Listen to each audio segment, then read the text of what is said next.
So start by applying a styling product. This can be anything that you think is suitable for the hair type. I've used the Kerastase Cement Thermique.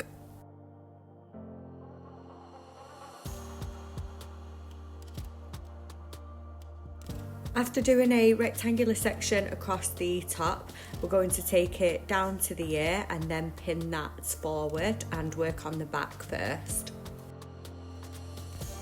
Start by working from the nape of the neck, split the two sections in down the middle, and then you work from the root all the way up. You're lifting the brush kind of out and then up, and then actually working underneath the hair like shown, and then working the hair upwards. This just creates a lot more volume and lift in those roots.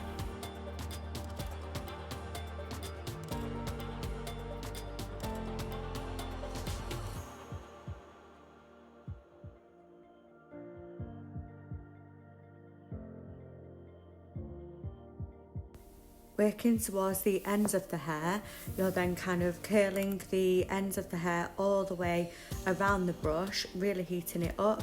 The reason why I put the back of the hairdryer along the hair is to just quickly cool the hair down and then pinning it into place.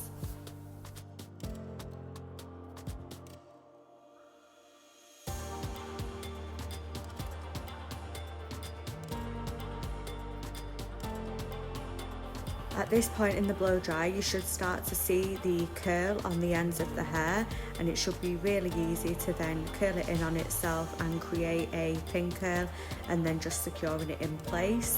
While you're doing this, just be conscious of the shape of the curl and make sure that there is nothing scrunched up, as this will cause frizziness.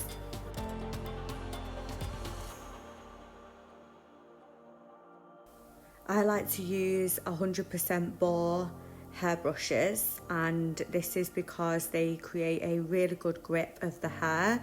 Throughout your blow dry, just double check with your client at this point to make sure that you're not pulling on any hairs and you're not causing them any pain, as a blow dry should definitely not be painful. When you're pulling the hair, just make sure that you've got a really good tension. The brush does really help with this, but just make sure that you're not pulling the hair too much and actually damaging the hair by snagging it.